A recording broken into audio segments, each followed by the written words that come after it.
Halo semuanya, Assalamualaikum warahmatullahi wabarakatuh. Perkenalkan, nama saya Nurlidi Jainal dengan nomor NPM 022722111167. Saya mahasiswa aktif program studi akuntansi Fakultas Ekonomi dan Bisnis Universitas Hairun Ternate. Pada kesempatan kali ini, izinkan saya untuk memenuhi tugas mata kuliah akuntansi keuangan lanjutan 2. Saya akan membuat video pemaparan materi dengan judul akuntansi untuk operasi cabang atau akuntansi cabang. Selama beberapa menit ke depan, saya akan membahas materi untuk operasi cabang. Baik, di sini kita masuk ke pengertian akuntansi untuk operasi cabang.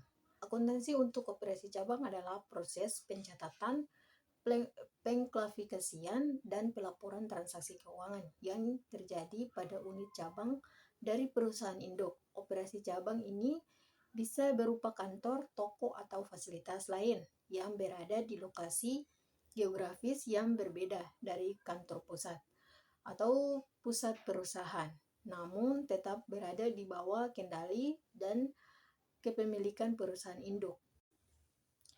Baik, di sini kita masuk ke pendirian cabang. Ketika suatu perusahaan mendirikan sebuah cabang, transfer aset ke cabang dicatat oleh kantor pusat pada akun investasi di cabang. Demikian pula, cabang mencatat transfer tersebut di akun kantor pusat.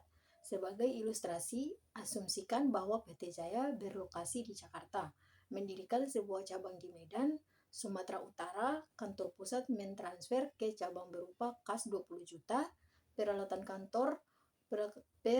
kantor baru senilai 5 juta, dan peralatan toko berupa senilai 30 juta. Kantor pusat mencatat transfer tersebut dengan ayat jurnal sebagai berikut. Baik, di sini kita masuk ke investasi cabang Medan, yaitu 55 juta di posisi debit, sedangkan kas 20 juta di posisi kredit, peralatan kantor 5 juta di posisi kredit, peralatan toko 30 juta di posisi kredit. Transfer aset ke cabang Medan. Ayat jurnal pada bab ini dibuat oleh kantor pusat diberi tambahan kode huruf H, sementara yang dibuat di cabang diberi tambahan kode huruf B. Cabang Medan PT Jaya mencatat transfer aset dari kantor pusat dengan ayat jurnal sebagai berikut ini. Baik, di sini kita masuk ke kas 20 juta di posisi debit, peralatan kantor 5 juta di posisi debit, peralatan toko 30 juta di posisi debit, sedangkan kantor pusat 55 juta di posisi kredit. Transfer aset dari kantor pusat. Perhatikan bahwa setiap kantor pusat dan cabang mencatat transfer akun investasi di cabang Medan pada pembukuan kantor pusat dan akun kantor pusat. Pada pembukuan cabang memiliki saldo resiprokal sebesar 55 juta. Laporan posisi keuangan tersendiri yang dibuat oleh cabang Medan sesaat setelah transfer akan dampak tempat seperti berikut ini. Baik, di sini kita masuk ke cabang Medan PT Jaya. Laporan posisi keuangan di mana ada aset dan liabilitas. Kas itu 20 juta, sedangkan kantor pusat 55 juta, peralatan kantor 5 juta, peralatan toko 30 juta.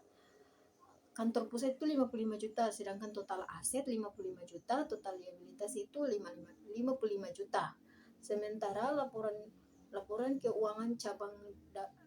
keuangan cabang dapat dipersiapkan untuk tujuan pelaporan internal, maka laporan akuntansi eksternal merefleksikan aktivitas dan posisi perusahaan secara keseluruhan. Akun-akun pada kantor pusat dan cabang digabungkan dalam penyusunan laporan ke akuntansi eksternal untuk merefleksi entitas tunggal yang terdiri atas kantor pusat dan cabang-cabangnya. Klasifikasi akun investasi di cabang Medan dan akun kantor pusat bukan suatu hal penting karena kedua akun akan dieliminasi saat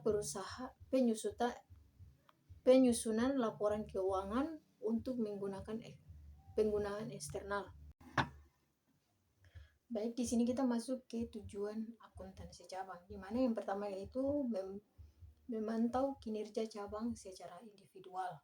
Setiap cabang perusahaan diperlukan sebagai unit usaha tersendiri sehingga pencatatan keuangannya dipisahkan dari kantor pusat. Tujuannya tuh agar kantor pusat dapat menilai apakah suatu cabang bekerja secara efisien dan produktif. Contohnya tuh cabang Surabaya mencatat penjualannya tuh sendiri sehingga bisa dibandingkan dengan cabang Bandung untuk melihat mana yang lebih baik dalam mencapai target. Yang kedua yaitu menilai profit profitabilitas cabang, mengetahui sejauh mana sebuah cabang menghasilkan keuangan setelah dikurangi biaya operasionalnya. Manfaatnya itu kantor pusat dapat menentukan apakah cabang tersebut layak dipertahankan, dikembangkan atau ditutup. Contoh, jika cabang A hanya menghasilkan laba 2% dari penjualan sedangkan cabang B mencapai 10%, maka manajemen bisa mengambil keputusan strategis. Yang ketiga yaitu mengontrol dan mengawasi aset dan operasi cabang. Akuntansi cabang membantu dalam pengawasan penggunaan aset seperti kas, persediaan kendaraan, dan lain-lain, serta aktivitas harian cabang. Tujuannya mencegah penyalahgunaan aset dan memastikan operasional cabang sesuai dengan standar perusahaan. Contohnya tuh kayak kantor pusat dapat memeriksa laporan stok dari cabang untuk memastikan tidak ada kehilangan barang. Yang keempat yaitu menyusun laporan keuangan, konsolidasian antara kantor pusat dan cabang. Laporan keuangan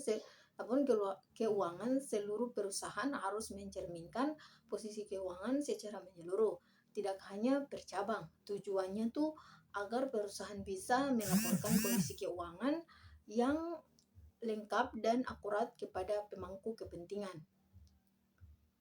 Contohnya dalam laporan konsolidasi transaksi antara kantor, perusahaan dan cabang dieliminasi agar tidak terjadi pengadaan. Baik, di sini kita masuk ke jenis cabang dalam akuntansi.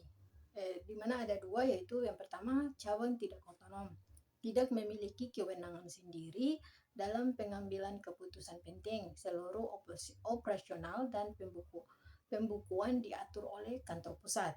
Yang kedua yaitu cabang otonom, memiliki kebebasan dalam mengatur operasional, mencatat transaksi sendiri, dan bisa membuat laporan keuangannya sendiri, namun tetap dilaporkan ke kantor pusat.